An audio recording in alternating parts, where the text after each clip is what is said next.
Hello DCT aspirants. DCT 2024 document verification ಬಗ್ಗೆ complete information ಕೊಡೋ video ಇದಾಗಿದೆ.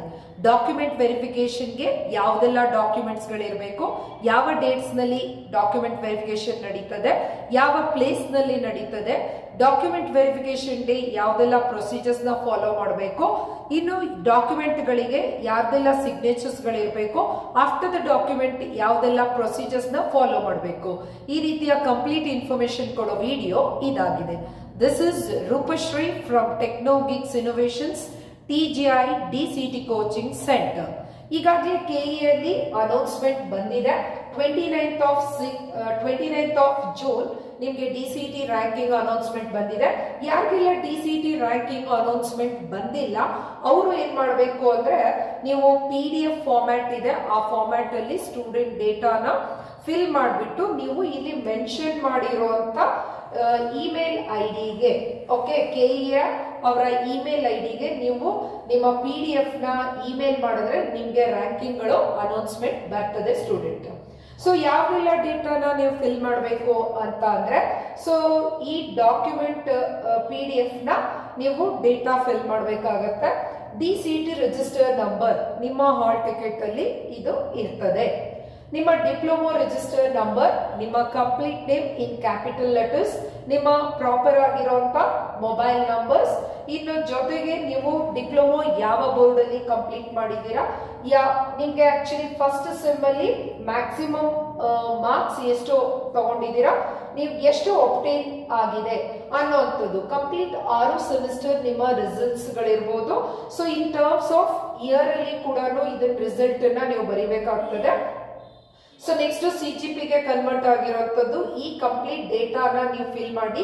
ಈ PDF ನಿಮ್ಗೆ ಬೇಕು ಅಂತ ಅಂದ್ರೆ ಇದೇ ಡಿಸ್ಕ್ರಿಪ್ಷನ್, ಇದೇ ಯೂಟ್ಯೂಬಿನ ಡಿಸ್ಕ್ರಿಪ್ಷನ್ ಲಿಂಕ್ ಅಲ್ಲಿ ನಿಮ್ಗೆ ಈ PDF ನ ಡೌನ್ಲೋಡ್ ಮಾಡೋ ಲಿಂಕ್ ಇದೆ. ಸೊ ನೀವು ಡೌನ್ಲೋಡ್ ಮಾಡ್ಕೊಳ್ಳಿ, ಈ ಡೇಟಾನ ಫುಲ್ಫಿಲ್ ಮಾಡಿ. ಫುಲ್ಫಿಲ್ ಆದ್ಮೇಲೆ ಕೆಇಎ ಅವ್ರಿಗೆ ಇಮೇಲ್ ಮಾಡಿ. ಇಮೇಲ್ ಮಾಡಿದ ನಂತರ ಸೊ ನಿಮ್ಗೆ ರಿಸಲ್ಟ್ಸ್ ಗಳು ಅನೌನ್ಸ್ಮೆಂಟ್ ಬರ್ತದೆ ಸ್ಟೂಡೆಂಟ್ಸ್. ಇನ್ನು ಯಾರೆಲ್ಲ ಥರ್ಡ್ ಸೆಮಿಸ್ಟರ್ಗೆ ಲ್ಯಾಟ್ರಲ್ ಎಂಟ್ರಿ ಟು ಇಂಜಿನಿಯರಿಂಗ್ ಹೋಗ್ತಾ ಇದ್ದೀರಾ, ಜೊತೆಗೆ ಫಸ್ಟ್ ಇಯರ್ ಆಫ್ ಆರ್ಕಿಟೆಕ್ಚರ್ಗೆ ಹೋಗ್ತಾ ಇದ್ದೀರಾ, ಸೊ ನಿಮ್ಗಳಿಗೆ ಡಾಕ್ಯುಮೆಂಟ್ ವೆರಿಫಿಕೇಶನ್ ಯಾವ ಪ್ಲೇಸ್ ನಲ್ಲಿ ನಡೆಯುತ್ತೆ ಅಂದ್ರೆ, ನಿಮ್ಮ nearby any polytechnic government colleges ಗಳಿರ್ಬೋದು ಅಥವಾ ಏಡೆಡ್ ಪಾಲಿಟೆಕ್ನಿಕ್ ಕಾಲೇಜ್ಗಳಲ್ಲಿ ನಡೆಯುತ್ತೆ. ಯಾವ್ದೆಲ್ಲ ಪಾಲಿಟೆಕ್ನಿಕ್ ಕಾಲೇಜ್ಗಳು ಅನ್ನೋದು ಕೆಇಎ ವೆಬ್ಸೈಟ್ ಅಲ್ಲಿ ಕಾಲೇಜ್ ನೇಮ್ ಅಂಡ್ ಅಡ್ರೆಸ್ ನಿಮ್ಗೆ ಒಂದು PDF ನ ರಿಲೀಸ್ ಮಾಡ್ತಾರೆ. ಸಮಟೈಮ್ಸ್ ಅಲ್ಲಿ ಅಪ್ಡೇಟ್ ಮಾಡಿರುವಂತ ಕಾಲೇಜ್ಗಳನ್ನ ಅಪ್ಡೇಟ್ ಕೂಡ ಮಾಡ್ತಾ ಇರ್ತಾರೆ. ಹಾಗಾಗಿ ನೀವು ಡಾಕ್ಯುಮೆಂಟ್ ವೆರಿಫಿಕೇಶನ್ಗೆ ಹೋಗೋದಕ್ಕಿಂತ ಮುಂಚೆ ಒಂದ್ಸರಿ ಕೆಇಎ ವೆಬ್ಸೈಟ್ ಅಲ್ಲಿ ಪ್ರಾಪರ್ ಆಗಿ ನಿಮ್ಮ ಡಾಕ್ಯುಮೆಂಟ್ ವೆರಿಫಿಕೇಶನ್ ಪ್ಲೇಸ್ ಅನ್ನ ಚೆಕ್ ಮಾಡಿಕೊಂಡು ನೀವು ಡಾಕ್ಯುಮೆಂಟ್ ವೆರಿಫಿಕೇಶನ್ಗೆ ಹೋಗ್ಬೇಕಾಗತ್ತೆ. ಇನ್ನು ಡಾಕ್ಯುಮೆಂಟ್ ವೆರಿಫಿಕೇಶನ್ಗೆ ಕಂಪಲ್ಸರಿ ಸ್ಟೂಡೆಂಟ್ ಹೋಗ್ಲೇಬೇಕು, ಬಿಕಾಸ್ ಸ್ಟೂಡೆಂಟ್ ಸಿಗ್ನೇಚರ್ ಮಾಡಬೇಕಾಗಿರುತ್ತೆ. ಸೊ ಜೊತೆಗೆ ಯಾರಾದ್ರೂ ಒಬ್ರು ಪೇರೆಂಟ್ ಹೋದ್ರೆ ಹೋಗ್ಬೋದು, ಅಥವಾ ಕೇವಲ ಸ್ಟೂಡೆಂಟ್ ಅಷ್ಟೇನೆ ಡಾಕ್ಯುಮೆಂಟ್ ವೆರಿಫಿಕೇಶನ್ ಕೂಡ ಹೋಗಬಹುದು. ಇನ್ನು ಸಪೋಸ್ ಆ ದಿನ ಡಾಕ್ಯುಮೆಂಟ್ ವೆರಿಫಿಕೇಶನ್ಗೆ ನಿಮ್ಗೆ ಏನ್ ಕರೆದಿರ್ತಾರೆ, ಆ ದಿನ ಏನಾದ್ರೂ ನೀವು ಆಬ್ಸೆಂಟ್ ಆದ್ರೆ, ಸಪೋಸ್ ಲೇಟ್ ಆಗೋದ್ರೆ ಸಮಟೈಮ್ಸ್ ನಿಮ್ಗೆ ಡಾಕ್ಯುಮೆಂಟ್ ವೆರಿಫಿಕೇಶನ್ ಮಾಡ್ತಾರೆ. ಬಟ್ ನಿಮ್ ತುಂಬಾ ಲೇಟ್ ಆಗೋದ್ರೆ ಅವತ್ತಿನ ದಿನ ಡಾಕ್ಯುಮೆಂಟ್ ವೆರಿಫಿಕೇಶನ್ ನಡೆಯೋದಿಲ್ಲ. ನೀವು ಆಬ್ಸೆಂಟ್ ಆದ್ರೆ ಮತ್ತೆ ನಿಮ್ಗೆ ಪೋಸ್ಟ್ಪೋನ್ ಮಾಡಿ ಯಾವುದೇ ರೀತಿಯ ಡಾಕ್ಯುಮೆಂಟ್ ವೆರಿಫಿಕೇಶನ್ ಅನ್ನ ಮಾಡೋದಿಲ್ಲ.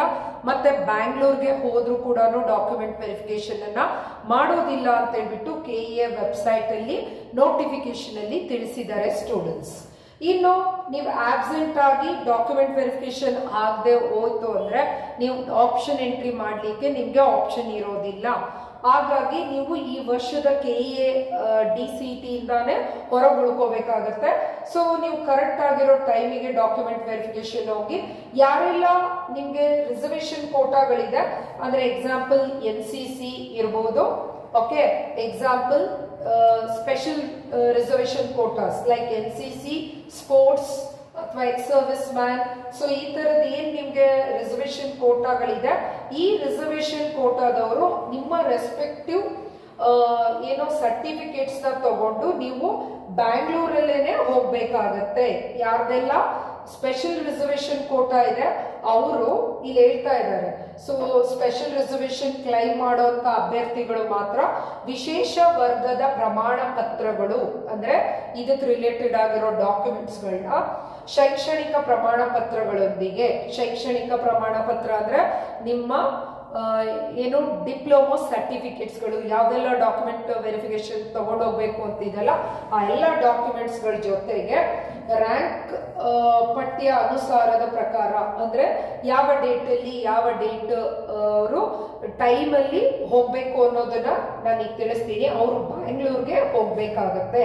ಸೊ ಸ್ಪೆಷಲ್ ರಿಸರ್ವೇಶನ್ ಯಾರೆಲ್ಲ ಇದ್ದೀರಾ, ಸೊ ಅವರುಗಳು ನೀವು ಬ್ಯಾಂಗ್ಳೂರ್ಗೆ ಹೋಗ್ಬಿಟ್ಟು ನಿಮ್ಮ ಡಾಕ್ಯುಮೆಂಟ್ಗಳನ್ನ ಬೆಂಗಳೂರಿಗೆ ನೀವು ಕೊಡಬೇಕಾಗಿರುತ್ತೆ ಸ್ಟೂಡೆಂಟ್ಸ್. ಇನ್ನು ನಮ್ಮ ಟೆಕ್ನೋಗಿಕ್ಸ್ ಇನೋವೇಷನ್ಸ್ ನಲ್ಲಿ ದ ಸ್ಟೇಟ್ಗೆ ಫಸ್ಟ್ ರ್ಯಾಂಕ್ ಬಂದಿರುವಂತ Mohammed Saif Ali Shaikh state first rank ತಗೊಂಡಿದ್ದಾರೆ ಇನ್ 2022 ಅಲ್ಲಿ. ಇನ್ನು ವಿತಿನ್ 100 ಒಳಗಡೆಗೆ Renuka from DRR government polytechnic, Samuel from Bapuji polytechnic, C Mohan Babu from Kampli, Mohammed Faizan from Bapuji polytechnic.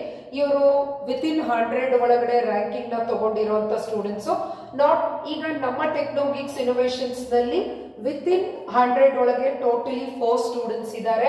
Within 500 ಒಳಗಡೆಗೆ 21 ಸ್ಟೂಡೆಂಟ್ಸ್, ವಿತಿನ್ 1000 ರ್ಯಾಂಕಿಂಗ್ ಒಳಗಡೆ 41 ಸ್ಟೂಡೆಂಟ್ಸ್, ವಿತಿನ್ 1500 ರ್ಯಾಂಕಿಂಗ್ ಅಲ್ಲಿ 64 ಸ್ಟೂಡೆಂಟ್ಸ್ ರ್ಯಾಂಕಿಂಗ್ ಗಳನ್ನ ಈಗಾಗಲೇ ತಗೊಂಡಿದ್ದಾರೆ.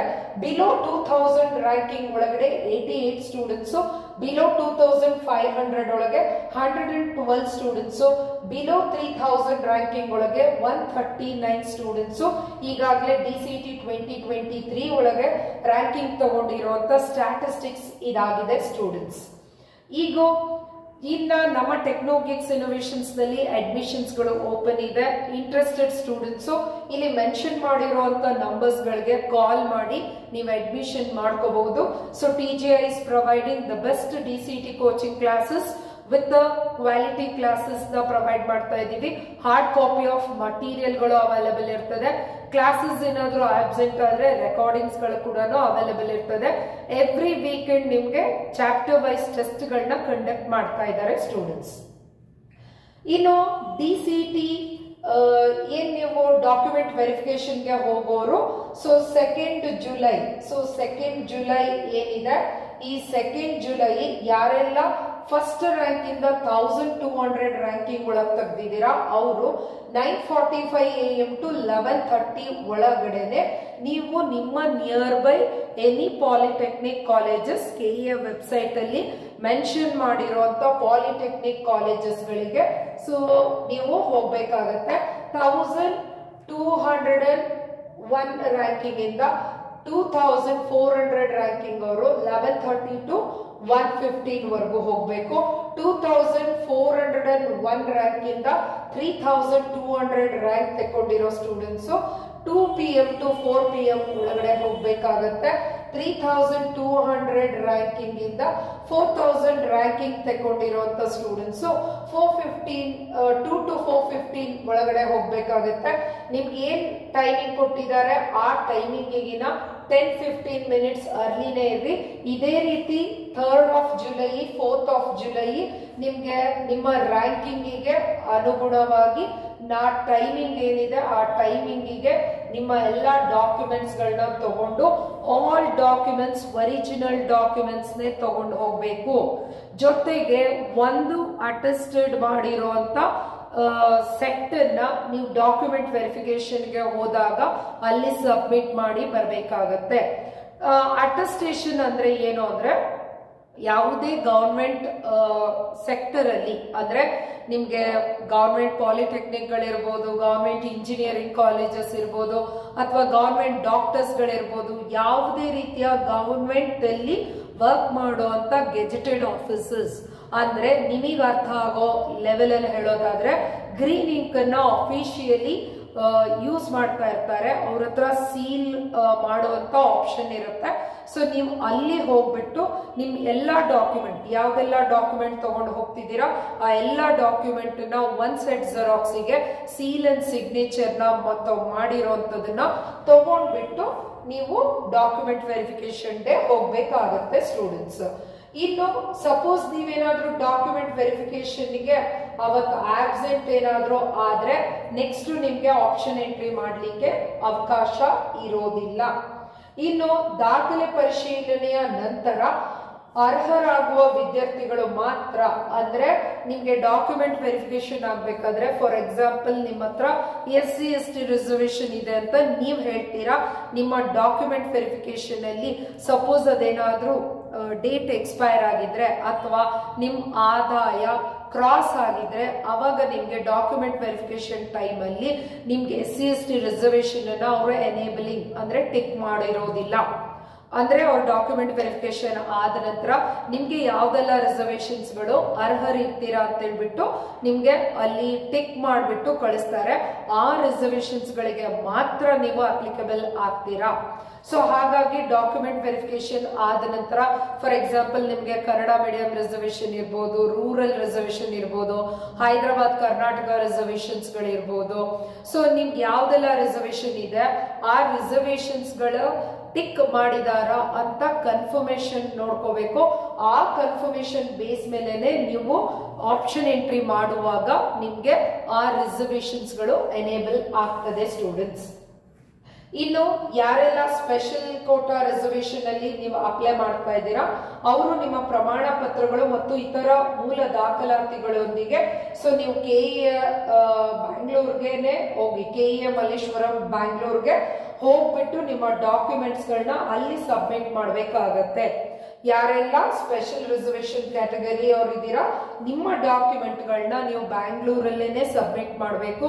ನೀವು ನಿಮ್ಮ ನಿಯರ್ ಬೈ ಪ್ಲೇಸಸ್ ಅಲ್ಲಿ ಈ NCC certificate, physical disable certificate ಗಳಿರ್ಬೋದು, ಸ್ಪೋರ್ಟ್ಸ್ ಸರ್ಟಿಫಿಕೇಟ್ಸ್ ಗಳನ್ನ ನೀವು ಇಲ್ಲಿ ಪ್ಲಡ್ಜ್ ಮಾಡಿದ್ರೆ ನಿಮ್ಗೆ ರಿಸರ್ವೇಶನ್ಸ್ ಗಳು ವರ್ಕ್ ಆಗೋದಿಲ್ಲ. So this is very important point ಆಗಿರುತ್ತೆ. ನೀವು ಕರೆಕ್ಟ್ ಆಗಿ ಇದನ್ನ ಫಾಲೋ ಮಾಡಬೇಕಾಗತ್ತೆ ಸ್ಟೂಡೆಂಟ್ಸ್.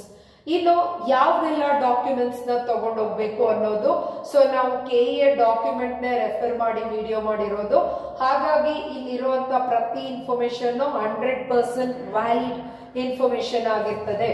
ಸೊ ನೀವು ಅಪ್ಲಿಕೇಶನ್ ಹಾಕುವಾಗ ನಿಮ್ಗೆ ಫೈನಲ್ ಅಪ್ಲಿಕೇಶನ್ ಪ್ರಿಂಟ್ ನ ತಗೊಳ್ಳಿ ಅಂತ ಹೇಳಿದ್ವಿ. ಆ ಅಪ್ಲಿಕೇಶನ್ ಪ್ರಿಂಟ್ ಒರಿಜಿನಲ್ ನೀವೇನ್ ಪ್ರಿಂಟ್ ತಗೊಂಡಿದ್ದೀರಾ ಆ ಕಾಪಿ, ನಿಮ್ಮ ಡಿಪ್ಲೊಮೊ ಆಲ್ ಟಿಕೆಟ್ ಅಂದ್ರೆ DCET ಆಲ್ ಟಿಕೆಟ್, ಆಲ್ ಟಿಕೆಟ್ಗೆ ನಿಮ್ಮ ಇನ್ವಿಜಿಲೇಟರ್ ಅವ್ರ ಸಿಗ್ನೇಚರ್ ಆಗಿರ್ಬೇಕು. ಸೊ ಆಲ್ ಟಿಕೆಟ್ ಆಗಿರುತ್ತೆ. ನೆಕ್ಸ್ಟ್ 10th ಸ್ಟ್ಯಾಂಡರ್ಡ್ ನಿಮ್ಮ original marks card, all diploma marks cards. Obviously ನಿಮ್ಮ ಹತ್ರ ಎಲ್ಲ ಒರಿಜಿನಲ್ ಮಾರ್ಕ್ಸ್ ಕಾರ್ಡ್ಸ್ ಗಳು ಇರೋದಿಲ್ಲ, ಕೆಲವ್ರ ಹತ್ರ ಒರಿಜಿನಲ್ ಮಾರ್ಕ್ಸ್ ಕಾರ್ಡ್ಸ್ ಇದೆ. ಮೋಸ್ಟ್ ಪ್ರಾಬಬಲಿ ಈಗಾಗಲೇ ಕಂಪ್ಲೀಟ್ ಆಗಿರೋ ಸ್ಟೂಡೆಂಟ್ಸ್ ಗಳ ಹತ್ರ ಇರ್ಬೋದು.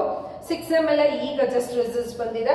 ಸೊ ನಿಮ್ಮ ರಿಸಲ್ಟ್ ಶೀಟ್ ನ ನಿಮ್ಮ ಕಾಲೇಜ್ ಗಳಿಗೆ ಹೋಗಿ ನಿಮ್ಮ ಕಾಲೇಜ್ ಪ್ರಿನ್ಸಿಪಲ್ ಹತ್ರ ಅಟೆಸ್ಟೇಷನ್ ತಗೊಂಡಿರ್ರಿ. ಯಾಕಂದ್ರೆ ಆ ರಿಸಲ್ಟ್ ನಿಮ್ದು ವ್ಯಾಲಿಡ್ ರಿಸಲ್ಟ್ ಅಂತೇಳಿ ಕನ್ಫರ್ಮೇಶನ್ ಗೆ ನಿಮ್ಮ ಪ್ರಿನ್ಸಿಪಲ್ ಹತ್ರ ಅಟೆಸ್ಟೇಷನ್ ಆಗಿರ್ಲೇಬೇಕು ಸ್ಟೂಡೆಂಟ್ಸ್. ಸೊ ನಿಮ್ಮ ಸೆಮಿಸ್ಟರ್, ಯಾಕಂದ್ರೆ ನಿಮ್ಮ ಹತ್ರ ಒರಿಜಿನಲ್ ಡಾಕ್ಯುಮೆಂಟ್ ಇದ್ರೆ ಆವಾಗ ನಿಮ್ಮ ಪ್ರಿನ್ಸಿಪಲ್ ಅವರ ಅಟೆಸ್ಟೇಷನ್ ನೆಸೆಸಿಟಿ ಇರಲ್ಲ. ಆದ್ರೆ ನೀವು ಕೊಡುವಂತ ಡೇಟಾ ವ್ಯಾಲಿಡ್ ಇರುತ್ತೆ ಅನ್ನೋದಕ್ಕೋಸ್ಕರನೇ ನಿಮ್ಗೆ ಪರ್ಟಿಕ್ಯುಲರ್ಲಿ ಯಾರೆಲ್ಲ ಜೆರಾಕ್ಸ್ ಕಾಪಿ ಅಥವಾ ನೀವು ಆನ್ಲೈನ್ ಅಲ್ಲಿ ಬಂದಿರುವಂತ ರಿಸಲ್ಟ್ಸ್ ಗಳ ಕಾಪಿ ಏನ್ ತಗೊಂತೀರಾ ಅದಕ್ಕೆ ಅಟೆಸ್ಟೇಷನ್ ಆಗಿರ್ಲೇಬೇಕಾಗುತ್ತೆ. ಇನ್ನು ಸ್ಟಡಿ ಸರ್ಟಿಫಿಕೇಟ್ ಎಲ್ಲರಿಗೂ ಕಂಪಲ್ಸರಿ ಆಗಿರುತ್ತೆ. So minimum 7 years study certificate ಯಾರೆಲ್ಲ ಕರ್ನಾಟಕದಲ್ಲಿ ಮಿನಿಮಮ್ 7 years ನೀವು ಓದಿರ್ಲೇಬೇಕು, either Kannada medium or English medium. So ನೀವು ಓದಿರ್ಲೇಬೇಕಾಗಿರುತ್ತೆ. ಸೊ ಫಸ್ಟ್ ಟು ಇನ್ನು ಆಬ್ವಿಯಸ್ಲಿ ನೀವು 3 ವರ್ಷದ ಡಿಪ್ಲೊಮಾ ಸರ್ಟಿಫಿಕೇಟ್ ಅದು ಇರುತ್ತೆ. 3 ವರ್ಷದ ಸರ್ಟಿಫಿಕೇಟ್ ಆದ್ರೆ ಇನ್ನು ಉಳಿದಿದ್ದಂತ 4 ವರ್ಷದ್ದು ಅಂದ್ರೆ ನೀವು ಬರೀ ಪ್ರೈಮರಿದು ತಗೊಂಡ್ರು ಕೂಡ ಸಫಿಶಿಯಂಟ್ ಆಗುತ್ತೆ. ಟೋಟಲಿ 7 years ಸ್ಟಡಿ ಸರ್ಟಿಫಿಕೇಟ್ ಇರಬೇಕು. ಈ ಸ್ಟಡಿ ಸರ್ಟಿಫಿಕೇಟ್ಗೆ ನಿಮ್ಗೆ BE ಅವ್ರದ್ದು ಸಿಗ್ನೇಚರ್ ಆಗಿರ್ಲೇಬೇಕಾಗಿರುತ್ತೆ. ಸೊ ಅವ್ರು ಇಲ್ಲಿ ಹೇಳ್ತಾರೆ, ಸೊ ಕ್ಷೇತ್ರ ಶಿಕ್ಷಣಾಧಿಕಾರಿ ಅಂದ್ರೆ ಅರ್ಥ BE ಅವ್ರದ್ದು ಸಾರ್ವಜನಿಕ ಶಿಕ್ಷಣ ಉಪನಿರ್ದೇಶಕರು ಅವರಿಬ್ಬರಲ್ಲಿ ಯಾರ್ದಾದ್ರೂ ಒಬ್ರದ್ದು ಸಿಗ್ನೇಚರ್ ಅಂದ್ರೆ ಅವ್ರದ್ದು ಅಟೆಸ್ಟೇಷನ್ ಸೀಲ್ ಅಂಡ್ ಸೈನ್ ಆಗಿರ್ಬೇಕು. ಸಪೋಸ್ ನೀವೇನಾದ್ರೂ CBSE ಓದಿದ್ರೆ ICSE ಓದಿದ್ರೆ ಆವಾಗ ನಿಮ್ಗೆ BE ಅವ್ರದ್ದು ಸಿಗ್ನೇಚರ್ ಆಗೋ ನೆಸೆಸಿಟಿ ಇಲ್ಲ. ಈ ಎಲ್ಲಾ ಡಾಕ್ಯುಮೆಂಟ್ ವೆರಿಫಿಕೇಶನ್ ಹೋಗೋ ಪ್ರತಿ ಸ್ಟೂಡೆಂಟ್ಸ್ ಗಳಿಗೆ ಕಂಪಲ್ಸರಿ ಆಗಿರ್ತದೆ. ಎಲ್ಲಾ ಡಾಕ್ಯುಮೆಂಟು ಒರಿಜಿನಲ್ ಗಳಾಗಿರ್ತದೆ ಸ್ಟೂಡೆಂಟ್ಸ್. ಇನ್ನು ನೆಕ್ಸ್ಟ್ ಮೆನ್ಷನ್ ಮಾಡಿರೋರು ನಿಮಗೆ ಈ ತರದ ರಿಸರ್ವೇಶನ್ಸ್ ಗಳು ಅಪ್ಲಿಕೇಬಲ್ ಆಗಿದ್ರೆ ಮಾತ್ರ ಈ ಸರ್ಟಿಫಿಕೇಟ್ ತಗೋಬೇಕು. ಫಾರ್ ಎಕ್ಸಾಂಪಲ್ ನೀವು ಕನ್ನಡ ಮೀಡಿಯಂ ಓದಿಲ್ಲ, ನೀವು ಇಂಗ್ಲಿಷ್ ಮೀಡಿಯಂ ಅಲ್ಲಿ ಓದಿದ್ರೆ ಅವಾಗ ನಿಮ್ಗೆ ಈ ಸರ್ಟಿಫಿಕೇಟ್ಸ್ ಗಳ ನೆಸೆಸಿಟಿ ಇರೋದಿಲ್ಲ. ಯಾರೆಲ್ಲ 10 ವರ್ಷಗಳು ಕನ್ನಡ ಮೀಡಿಯಂ ಅಲ್ಲಿ ಓದಿದ್ದೀರಾ, ಓಕೆ, ಈವನ್ 1 ಇಯರ್ ಕಡಿಮೆ ಆಗಿದ್ರು ಕೂಡ ಅಂದ್ರೆ 9 ವರ್ಷ ನೀವು ಕನ್ನಡ ಮೀಡಿಯಂ ಅಲ್ಲಿ ಓದಿ 1 ವರ್ಷ ಇಂಗ್ಲಿಷ್ ಮೀಡಿಯಂ ಅಲ್ಲಿ ಓದಿದ್ರು ಕೂಡ ನಿಮ್ಮ Kannada medium reservation quota applicable ಬರೋದಿಲ್ಲ. 1ರಿಂದ 10ನೇ ತರಗತಿವರೆಗೆ 10 ಪೂರ್ಣಾವಧಿ ಶೈಕ್ಷಣಿಕ ಅದೇ 10 ಕಂಪ್ಲೀಟ್ ಇಯರ್ಸ್ ನೀವು ಕನ್ನಡ ಮೀಡಿಯಂ ಅಲ್ಲಿ ಓದಿದ್ರೆ ಅವಾಗ ನಿಮ್ಗೆ ಕನ್ನಡ ಮೀಡಿಯಂ ರಿಸರ್ವೇಶನ್ ಸರ್ಟಿಫಿಕೇಟ್ ನೀವು ತಗೊಂಡು ಹೋಗ್ಬೇಕಾಗತ್ತೆ. ಸೊ ಅದಕ್ಕೆ ಕೂಡ ಸೇಮ್ ಥಿಂಗ್. ಸೊ ನಿಮ್ಗೆ ಶಿಕ್ಷಣಾಧಿಕಾರದ್ದು ಯಾರು BE ಅವ್ರದ್ದು ಸಿಗ್ನೇಚರ್ ಆಗಿರ್ಬೇಕಾಗಿರುತ್ತೆ. ಇನ್ನು ಗ್ರಾಮೀಣ ವ್ಯಾಸಂಗ ಪ್ರಮಾಣ ಪತ್ರ ಯಾರಿಗೆಲ್ಲ ರೂರಲ್ ರಿಸರ್ವೇಶನ್ ಕೋಟಾ ಅಪ್ಲಿಕೇಬಲ್ ಆಗ್ಬೇಕಿರುತ್ತೆ. ಸೊ ನೀವೇನಾದ್ರೂ ಹಳ್ಳಿಗಳಲ್ಲಿ ಓದಿದ್ರೆ, ರೂರಲ್ ಪ್ಲೇಸಸ್ ಅಲ್ಲಿ ಓದಿದ್ರೆ ಅವಾಗ ನಿಮ್ಗೆ ರೂರಲ್ ಸರ್ಟಿಫಿಕೇಟ್ ಗಳನ್ನ ಕೊಡ್ತಾರೆ. ನೀವು ನಿಮ್ಮ ಸ್ಕೂಲ್ಗಳಿಗೆ ಹೋಗಿ ಕೇಳಿದ್ರೆ ನಿಮ್ಗೆ ಇದ್ರ ಬಗ್ಗೆ ಇನ್ಫಾರ್ಮೇಶನ್ ಸಿಗುತ್ತೆ. ಮತ್ತೆ ಹೇಳ್ತಿದ್ದೀನಿ, 10 ಕಂಪ್ಲೀಟ್ ವರ್ಷಗಳು ರೂರಲ್ ಅಲ್ಲಿ ಓದಿದ್ರೆ ಮಾತ್ರ ರೂರಲ್ ಸರ್ಟಿಫಿಕೇಟ್ ನಿಮ್ಗೆ ಅಪ್ಲಿಕೇಬಲ್ ಆಗುತ್ತೆ. ಇಲ್ಲಿ ವೆರಿ ಇಂಪಾರ್ಟೆಂಟ್ ಪಾಯಿಂಟ್, ನೀವು ಓದುವಾಗ ಅದು ರೂರಲ್ ಗಳ ಆಗಿರ್ಬೇಕು. ಫಾರ್ ಎಕ್ಸಾಂಪಲ್ ಕೆಲವು ಈಗ ನಿಯರ್ ಬೈ ಸಿಟೀಸ್ಗಳು, ವೆರಿ ಸ್ಪೆಷಲಿ ಬ್ಯಾಂಗ್ಳೂರ್ಗಳಲ್ಲಿ, ಈ ಬ್ಯಾಂಗ್ಳೂರ್ ಎಕ್ಸ್ಟೆಂಡ್ ಆಗಿರೋದ್ರಿಂದ ಹತ್ತಿರ ಇರುವಂತ ಕೆಲವು ಹಳ್ಳಿಗಳು ಕೂಡ ಬಿಕಾಸ್ ಆಫ್ ದ ಡೆವಲಪ್ಮೆಂಟ್ ಅದನ್ನ ರೂರಲ್ ಇಂದ ಅರ್ಬನಿಗೆ ಕನ್ವರ್ಟ್ ಆಗಿರುತ್ತೆ. ಸೊ ಆ ರೀತಿ ಕನ್ವರ್ಟ್ ಆಗಿದ್ರೆ ಅವಾಗ ನಿಮ್ಗೆ ರೂರಲ್ ಸರ್ಟಿಫಿಕೇಟ್ ಅಪ್ಲಿಕೇಬಲ್ ಆಗೋದಿಲ್ಲ. ಈ ಇನ್ಫಾರ್ಮೇಶನ್ ಅನ್ನ ನೀವು ಓದದಂತ ಸ್ಕೂಲ್ಗಳಿಗೆ ಹೋಗಿ ಕೇಳಿದ್ರೆ ನೀವು ಓದಿದಂತ ಆ 10 ವರ್ಷಗಳಲ್ಲಿ ಅದು ರೂರಲ್ ಗಳಿಗೆ ಸೇರಿದ್ದಾಗಿದ್ರೆ ನಿಮ್ಗೆ ರೂರಲ್ ಸರ್ಟಿಫಿಕೇಟ್ ಅಪ್ಲಿಕೇಬಲ್ ಆಗತ್ತೆ. ಈವನ್ ರೂರಲ್ ಸರ್ಟಿಫಿಕೇಟ್ಗೆ ಕೂಡ ನಿಮ್ಗೆ BE ಅವ್ರದ್ದು ಸಿಗ್ನೇಚರ್ ಆಗಿರ್ಲೇಬೇಕಾಗಿರುತ್ತೆ ಸ್ಟೂಡೆಂಟ್ಸ್. ಸೊ ಅವಾಗ ಮಾತ್ರ ನಿಮ್ಮ ರೂರಲ್ ಸರ್ಟಿಫಿಕೇಟ್ಗೆ ವ್ಯಾಲಿಡೇಷನ್ ಸಿಕ್ಕಾಗೆ ಆಗತ್ತೆ. ಓಕೆ, ಸೊ ನೆಕ್ಸ್ಟ್ ಯಾರೆಲ್ಲ ಜಾತಿ ಪ್ರಮಾಣ ಪತ್ರ ಅಂದ್ರೆ ಕ್ಯಾಸ್ಟ್ ರಿಸರ್ವೇಶನ್ ನ ಅಪ್ಲಿಕೇಬಲ್ ಮಾಡ್ತಿದ್ದೀರಾ ಅಂದ್ರೆ 2A, 2B, 3A, 3B, SC, ST category 1. So ಈ ಎಲ್ಲಾ ಸ್ಟೂಡೆಂಟ್ಸ್ ಗಳಿಗೆ ನಿಮಗೆ ಯಾವ ತರ ಸರ್ಟಿಫಿಕೇಟ್ ಅಲ್ಲಿ ಇರಬೇಕು ಅನ್ನೋದು ಅವ್ರು ಪರ್ಟಿಕ್ಯುಲರ್ಲಿ ಇಲ್ಲಿ ಕ್ಲಿಯರ್ ಆಗಿ ಹೇಳಿದ್ದಾರೆ ಸ್ಟೂಡೆಂಟ್ಸ್. ಸೊ ನೀವು ಇದನ್ನ ಫಾಲೋ ಮಾಡಲೇಬೇಕಾಗುತ್ತೆ. ಸೊ ಮೀಸಲಾತಿ ಪ್ರಯೋಜನಗಳನ್ನ ಕೋರುವುದಕ್ಕೆ ಸಂಬಂಧಿಸಿದಂತೆ, ಸೊ ಯಾರಿಗೆಲ್ಲ ನೀವು ರಿಸರ್ವೇಶನ್ ಕೋಟಾ ಅಪ್ಲೈ ಮಾಡ್ತಿದ್ದೀರಾ, ನಿಮ್ಗೆ ಜಾತಿ ಪ್ಲಸ್ ಆದಾಯ ಇವೆರಡೂ ಇನ್ವಾಲ್ವ್ ಆಗಿರುವಂತ ಸರ್ಟಿಫಿಕೇಟ್ ಇರಬೇಕು. ಸೊ ಕಂಪಲ್ಸರಿ ತಹಶೀಲ್ದಾರ್ ಅವ್ರ ಸಿಗ್ನೇಚರ್ ಆಗಿರ್ಲೇಬೇಕಾಗಿರುತ್ತೆ. ಸೊ ಯಾರೆಲ್ಲ ಇಲ್ಲಿ ಕ್ಲಿಯರ್ ಆಗಿ ಮೆನ್ಷನ್ ಮಾಡ್ತಾ ಇದ್ದಾರೆ, ಪರಿಶಿಷ್ಟ ಜಾತಿ ಪರಿಶಿಷ್ಟ ಪಂಗಡ ಅಂದ್ರೆ SC, ST ಅವರು ನಮೂನೆ D ಫಾರ್ಮ್ ಅನ್ನೇ ನೀವು ಫಿಲ್ ಮಾಡಿಕೊಂಡು ಅದರಲ್ಲೇ ನಿಮ್ ಸರ್ಟಿಫಿಕೇಟ್ ಇರಬೇಕು. ಯಾರೆಲ್ಲ ಕ್ಯಾಟಗರಿ 1 ಇದ್ದೀರಾ ಅವ್ರಿಗೆ ನಮೂನೆ E ಅಂತ ಹೇಳಿದ್ದಾರೆ. ಹಿಂದುಳಿದ ವರ್ಗಗಳು ಅಂದ್ರೆ 2A, 2B, 3A, 3B ಅಂತ ಯಾರೆಲ್ಲ ಇದ್ದೀರಾ ಅವ್ರಗಳಿಗೆ ನಮೂನೆ F ಇರುತ್ತೆ. ಸೊ ಯಾವ ಡಾಕ್ಯುಮೆಂಟ್ ನಮೂನೆಗಳನ್ನ ಹೇಳಿದ್ದಾರೆ ಅದೇ ನಮೂನೆಗಳಲ್ಲಿ ನಿಮ್ಮ ಏನು ಕ್ಯಾಸ್ಟ್ ರಿಸರ್ವೇಶನ್ ಸರ್ಟಿಫಿಕೇಟ್ಸ್ ಗಳಿರ್ಬೇಕು. ಕಂಪಲ್ಸರಿ ತಹಶೀಲ್ದಾರ್ ಅವರ ಸಿಗ್ನೇಚರ್ ಆಗಿರ್ಲೇಬೇಕಾಗಿರುತ್ತೆ. ಆಮೇಲೆ ನಿಮ್ಮ ಸರ್ಟಿಫಿಕೇಟ್ಸ್ ಅಲ್ಲಿ ನಿಮ್ಮ ಆದಾಯನ ಮೆನ್ಷನ್ ಮಾಡಿರ್ಬೇಕಾಗಿರುತ್ತೆ.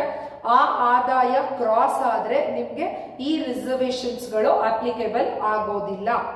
ಓಕೆ, ಯಾರಿಗೆ ಎಷ್ಟು ಆದಾಯ ಇರಬೇಕು ಅನ್ನೋಂತ ಒಂದು ವಿಡಿಯೋ ರಿಲೀಸ್ ಆಗಿದೆ. ನೀವು ಆ ವಿಡಿಯೋನ ನೋಡಿದ್ರೆ ನಿಮ್ಗೆ ಇನ್ಫಾರ್ಮೇಶನ್ ಸಿಗ್ತದೆ ಸ್ಟೂಡೆಂಟ್ಸ್. ಇನ್ನು ಹೈದರಾಬಾದ್ ಕರ್ನಾಟಕ ರಿಸರ್ವೇಶನ್ಗೆ ಸೊ ಇಲ್ಲಿ ಅವ್ರು ಹೇಳ್ತಿದ್ದಾರೆ ಅನುಚ್ಛೇದ 371 ಅಂದ್ರೆ 371 ನಲ್ಲಿ ನಿಮ್ಗೆ ಆಗಿರ್ಬೇಕಾಗತ್ತೆ ಅಸಿಸ್ಟೆಂಟ್ ಕಮಿಷನರ್ ಅವರದ್ದು ಸಿಗ್ನೇಚರ್ ಆಗಿರ್ಬೇಕು. ಸೊ ನಿಮ್ಗೆ ಯಾವ ಸರ್ಟಿಫಿಕೇಟ್ ಇಲ್ಲಿ ಮೆನ್ಷನ್ ಮಾಡಿದ್ದಾರೆ ಇದೇ ರೀತಿಯ ಸರ್ಟಿಫಿಕೇಟ್ಗಳು ಮಾತ್ರ ಅಪ್ಲಿಕೇಬಲ್ ಆಗುತ್ತೆ. ಇನ್ನು ಯಾರೆಲ್ಲ ನಿಮ್ಮ ಪೇರೆಂಟ್ಸ್ ರಿಸರ್ವೇಶನ್ ಮೇಲೆ ನೀವು ಸೀಟ್ಸ್ ಗಳನ್ನ ಅಪ್ಲಿಕೇಬಲ್ ರಿಸರ್ವೇಶನ್ ಅಪ್ಲೈ ಮಾಡ್ತಿದ್ದೀರಾ ಅಂದ್ರೆ ಮಾಜಿ ಸೈನಿಕರು, ಸೊ ಈ ತರ ನಿಮ್ಗೆ ಏನ್ ಸ್ಪೆಷಲ್ ಕ್ಯಾಟಗರಿ ರಿಸರ್ವೇಶನ್ ಇದೆ ಅವರು ನಿಮ್ಮ ಪೇರೆಂಟ್ಸ್ ಇಂದು ಸ್ಟಡಿ ಸರ್ಟಿಫಿಕೇಟ್, ಪೇರೆಂಟ್ಸ್ ಇಂದು ಪ್ಲೇಸ್ ಏನೋ ಸರ್ಟಿಫಿಕೇಟ್ ಇರ್ಬೋದು, ವ್ಯಾಸಂಗ ಇರ್ಬೋದು, ವಾಸಸ್ಥಳ ಇರ್ಬೋದು, ಅವರ ಏನೋ ಉದ್ಯೋಗ ಅಂದ್ರೆ ಅವ್ರ ಇದು ಏನೋ ವರ್ಕಿಂಗ್ ಸರ್ಟಿಫಿಕೇಟ್ಗಳಿರ್ಬೋದು. ಸೊ ನಿಮ್ಮ ರಿಸರ್ವೇಶನ್ಗೆ ಯಾವ ಪರ್ಟಿಕ್ಯುಲರ್ ರಿಸರ್ವೇಶನ್ ಮೇಲೆ ಅಪ್ಲೈ ಮಾಡ್ತಿದ್ದೀರಾ ಅದಕ್ಕೆ ಬೇಕಾದಂತ ಸರ್ಟಿಫಿಕೇಟ್ಸ್ಗಳನ್ನ ಕೊಡ್ಬೇಕಾಗತ್ತೆ. ಇನ್ನು ಯಾರೆಲ್ಲ ಹೊರನಾಡು ಮತ್ತು ಗಡಿನಾಡು ಕನ್ನಡಿಗಾಸ್ ಇದ್ದೀರಾ ಸೊ ಅವರಿಗೆ ಕೂಡ ನಿಮ್ಮ ಮಾತೃಭಾಷೆ ರಿಲೇಟೆಡ್ ಸರ್ಟಿಫಿಕೇಟ್ ಏನಿದೆ ಸೊ ಕಂಡ C&D ಅಂತೇಳಿ ಇಲ್ಲಿ ಹೇಳ್ತಾ ಇದ್ದಾರೆ. ಸೊ ನೀವು ಕೂಡ ಹೊರನಾಡು ಅವರು ಸರ್ಟಿಫಿಕೇಟ್, ಈ ಹೊರನಾಡು ಮತ್ತು ಗಡಿನಾಡಿ ಅವರು ನಿಮ್ಮ ಸರ್ಟಿಫಿಕೇಟ್ ನಿಮ್ ಡಾಕ್ಯುಮೆಂಟ್ ವೆರಿಫಿಕೇಶನ್ ನೀವು ಕಂಪಲ್ಸರಿ ಬ್ಯಾಂಗ್ಳೂರ್ಗೆ ಹೋಗ್ಬೇಕಾಗಿರುತ್ತೆ. ಯಾರೆಲ್ಲ ನಾಟಾ ಎಕ್ಸಾಮಿನೇಷನ್ ಅನ್ನ ಅಪ್ಲೈ ಮಾಡಿ ನಾಟಾ ಮೂಲಕ ನೀವು ಆರ್ಕಿಟೆಕ್ಚರ್ಗೆ ಜಾಯಿನ್ ಆಗ್ತಿದ್ದೀರಾ ಸೊ ನೀವು ನಾಟಾ ರಿಲೇಟೆಡ್ ಸರ್ಟಿಫಿಕೇಟ್ಸ್ ಅದ್ರದ್ದು ರಿಲೇಟೆಡ್ ಏನೆಲ್ಲ ಆಲ್ ಟಿಕೆಟ್ಗಳಿರ್ಬೋದು ಸೊ ಆ ಇನ್ಫಾರ್ಮೇಶನ್ ಸರ್ಟಿಫಿಕೇಟ್ಸ್ ಸೊ ಇಷ್ಟೆಲ್ಲ ಡಾಕ್ಯುಮೆಂಟ್ಸ್ ಗಳನ್ನ ನೀವು ತಗೊಂಡು ಒರಿಜಿನಲ್ ಡಾಕ್ಯುಮೆಂಟ್ ಒಂದ್ ಕಂಪ್ಲೀಟ್ ಸೆಟ್, ಇದ್ರ ಜೊತೆಗೆ ನಿಮ್ಮ Aadhaar any proof ID proof information ತಗೊಂಡೋಗಿರಿ. ಸಪೋಸ್ ನೆಸೆಸಿಟಿ ಇದ್ರೆ ಕೆಲವು ಫೋಟೋಗಳನ್ನ ಪಾಸ್ಪೋರ್ಟ್ ಸೈಜ್ ಫೋಟೋನು ತಗೊಂಡೋಗಿ ಒನ್ ಅಟೆಸ್ಟೇಷನ್ ಕಾಪಿನ ನೀವು ಅಲ್ಲಿ ಕೊಡ್ಲೇಬೇಕಾಗುತ್ತೆ. ಕ್ವಿಕ್ ಓವರ್ ವ್ಯೂ ಹೇಳೋದಾದ್ರೆ ನಿಮ್ಮ application, hall ticket, 10th marks card, all diploma marks card, study certificate, ನಿಮ್ಮ ರಿಸರ್ವೇಶನ್ ರಿಲೇಟೆಡ್ ಸರ್ಟಿಫಿಕೇಟ್ಸ್ ಗಳು ಯಾವ್ದೆಲ್ಲ ಇದೆ ಈ ಎಲ್ಲಾ ಸರ್ಟಿಫಿಕೇಟ್ಸ್ ಗಳನ್ನ ತಗೊಂಡು 10 to 15 minutes ಅರ್ಲಿ ನಿಮ್ಮ ನಿಯರ್ ಬೈ ಪಾಲಿಟೆಕ್ನಿಕ್ ಕಾಲೇಜಸ್ ಗಳಿಗೆ KE ಅಲ್ಲಿ ಮೆನ್ಷನ್ ಮಾಡಿರೋ ಪಾಲಿಟೆಕ್ನಿಕ್ ಕಾಲೇಜಸ್ ಗಳಿಗೆ ನೀವು ಹೋಗ್ಬೇಕಾಗತ್ತೆ ಸ್ಟೂಡೆಂಟ್ಸ್. ಇನ್ನು ಡಾಕ್ಯುಮೆಂಟ್ ವೆರಿಫಿಕೇಶನ್ ಆದ ನಂತರ ಓಕೆ ಡಾಕ್ಯುಮೆಂಟ್ ವೆರಿಫಿಕೇಶನ್ ಆದ್ಮೇಲೆ ಅವ್ರು ನಿಮ್ಗೆ ಒಂದು ಡಾಕ್ಯುಮೆಂಟ್ ವೆರಿಫಿಕೇಶನ್ ಸ್ಲಿಪ್ ಕೊಡ್ತಾರೆ. ಅದರಲ್ಲಿ ನಿಮ್ಗೆ ಒಂದು ವೆರಿಫಿಕೇಶನ್ ID ಇರುತ್ತೆ. ಸೊ ನೀವು ಅದನ್ನ ಚೆಕ್ ಮಾಡ್ಕೊಳ್ಳಿ, ನೀವು ಯಾವೆಲ್ಲ ರಿಸರ್ವೇಶನ್ಸ್ ಗಳಿಗೆ ಒಳಪಡ್ತೀರಾ ಅನ್ನುವಂಥದ್ದನ್ನ ಅಲ್ಲಿ ಟಿಕ್ ಎನೇಬಲ್ ಮಾಡಿರ್ತಾರೆ. ಅದು ಮಾಡಿದಾರ ಇಲ್ವಾ, ಫಾರ್ ಎಕ್ಸಾಂಪಲ್ ನಿಮ್ಮ ಹತ್ರ ಕನ್ನಡ ಮೀಡಿಯಂ ರಿಸರ್ವೇಶನ್ ಅಪ್ಲಿಕೇಬಲ್ ಆಗೋ ಸ್ಟೂಡೆಂಟ್ ನೀವಾಗಿದ್ದು ನೀವು ಕನ್ನಡ ಮೀಡಿಯಂ ಸರ್ಟಿಫಿಕೇಟ್ ನ ಅವ್ರಿಗೆ ಪ್ಲೆಡ್ಜ್ ಮಾಡಿದ್ದು, ಇನ್ ಕೇಸ್ ಅವ್ರೇನಾದ್ರೂ ಕೊಡೋ ಸರ್ಟಿಫಿಕೇಟ್ ಅಲ್ಲಿ ಕನ್ನಡಗೆ ಟಿಕ್ ಮಾಡಿಲ್ಲ ಅಂದ್ರೆ ಅಲ್ಲೇ ಚೆಕ್ ಮಾಡಿಕೊಂಡು, ಬಿಕಾಸ್ ಡಾಕ್ಯುಮೆಂಟ್ ವೆರಿಫಿಕೇಶನ್ ಅನ್ನೋದು ಮ್ಯಾನ್ಯುಯಲ್ ಆಗಿ ನಡೆಯುತ್ತೆ. ಬೆಳಗ್ಗೆಯಿಂದ ಸಂಜೆವರೆಗೂ ಅಲ್ಲಿರೋರು ಕಂಟಿನ್ಯೂಸ್ ಆಗಿ ವರ್ಕ್ ಮಾಡ್ತಿರ್ತಾರೆ. ಎಲ್ಲೋ ಒಂದು ಗೊತ್ತಿಲ್ಲದೇನೋ ಸಮ್ ಮಿಸ್ಟೇಕ್ಸ್ ಗಳ ಆಗುವಂತದ್ದು ಇಟ್ ಇಸ್ ಹ್ಯೂಮನ್ ಎರರ್ ಆಗಿರುತ್ತೆ. ಹಾಗಾಗಿ ಅದು ಅವರ ಮಿಸ್ಟೇಕ್ ಅನ್ನೋದಕ್ಕಿಂತ ಹೆಚ್ಚಾಗಿ ಇಟ್ ಇಸ್ ಯೋರ್ ಫ್ಯೂಚರ್. ನಿಮಗೆ ರಿಸರ್ವೇಶನ್ಸ್ ಗಳು ಅಪ್ಲಿಕೇಬಲ್ ಆಗಬೇಕು ಅಂದ್ರೆ ಅದಕ್ಕೆ ಬೇಕಾದಂತ ಡಾಕ್ಯುಮೆಂಟ್ಸ್ ಅದಾದ ನಂತರ ಚೆಕ್ ಮಾಡ್ಕೋಬೇಕಾಗಿರೋದು ಇಟ್ಸ್ ಯುವರ್ ರೆಸ್ಪಾನ್ಸಿಬಿಲಿಟಿ. ಅದನ್ನ ಚೆಕ್ ಮಾಡ್ಕೊಳ್ಳಿ. ಅದಾದ ನಂತರ ನಿಮಗೆ KEA ವೆಬ್ಸೈಟ್ ಅಲ್ಲಿ ನಿಮ್ಗೆ ಆಪ್ಷನ್ ಎಂಟ್ರಿ ಮಾಡೋದಕ್ಕೆ ಲಿಂಕ್ ಅನ್ನ ಎನೇಬಲಿಂಗ್ ಕೊಡ್ತಾರೆ. ಆ ಲಿಂಕಿಗೆ ನೀವು ಅವ್ರು ಕೊಟ್ಟಿರುವಂತ ಪಾಸ್ವರ್ಡ್ ಅಥವಾ ಅವ್ರು ಕೊಡ್ತಾರೆ ನಿಮ್ಗೆ ಕೋಡು, ಅದನ್ನ ನೀವು ಅಪ್ಲೈ ಮಾಡಿದಾಗ ನಿಮ್ಗೆ ಓಪನ್ ಆಗತ್ತೆ ಆಪ್ಷನ್ ಎಂಟ್ರಿ ಮಾಡೋದು. College option entry link enable ಆಗುತ್ತೆ. ಅದಾದ ನಂತರ ಕಾಲೇಜಸ್ಗಳನ್ನ ಆಪ್ಷನ್ ಎಂಟ್ರಿ ಮಾಡಬೇಕಾಗತ್ತೆ. ಕಾಲೇಜ್ ಆಪ್ಷನ್ ಎಂಟ್ರಿ ಬಗ್ಗೆ ಇನ್ಫಾರ್ಮೇಶನ್ ಇರ್ಬೋದು, ಯಾವ ಕಾಲೇಜ್ಗಳಲ್ಲಿ ಎಷ್ಟು ಫೀಸ್ಗಳಿದೆ, ಫೀಸ್ ಸ್ಟ್ರಕ್ಚರ್ ಬಗ್ಗೆ ಇನ್ಫಾರ್ಮೇಶನ್ ಇರಬಹುದು. ನೆಕ್ಸ್ಟ್ ಫಸ್ಟ್ ರೌಂಡ್ ಅಂದ್ರೆ ಏನು, ಸೆಕೆಂಡ್ ರೌಂಡ್ ಅಂದ್ರೆ ಏನು, ಚಾಯ್ಸಸ್ ಗಳಂದ್ರೆ ಏನು, ಈ ರೀತಿಯ ನಂಬರ್ ಆಫ್ ಇನ್ಫಾರ್ಮೇಶನ್ ನ ಕೊಡುವಂತ ಇನ್ನ ನೆಕ್ಸ್ಟ್ ವೆರಿ ಸೂನ್ ನಾವು ರಿಲೀಸ್ ಮಾಡ್ತಾ ಇದೀವಿ. ಹಾಗಾಗಿ ನಮ್ಮ ಟೆಕ್ನೋಗಿಕ್ಸ್ ಇನೋವೇಷನ್ಸ್ ಚಾನೆಲ್ ನ ಸಬ್ಸ್ಕ್ರೈಬ್ ಮಾಡ್ಕೊಳ್ಳಿ. ಈ ವಿಡಿಯೋ ಇನ್ಫಾರ್ಮೇಶನ್ ನಿಮ್ಗೆ ಹೆಲ್ಪ್ಫುಲ್ ಆಗಿದ್ರೆ ಸೊ ಲೈಕ್ ಮಾಡಿ. ಸೊ ನೀವು ಈ ವಿಡಿಯೋನ ಆದಷ್ಟು ನಿಮ್ಮ ಫ್ರೆಂಡ್ಸ್ ಗ್ರೂಪ್ ಅಲ್ಲಿ ಸ್ಪ್ರೆಡ್ ಮಾಡಿ so that it will reach to the needy DCT aspirant students. So all the very best for all your future process ಗಳಿಗೆ. So thank you for watching this video. This is Rupashri from Techno Geeks Innovations, TGI.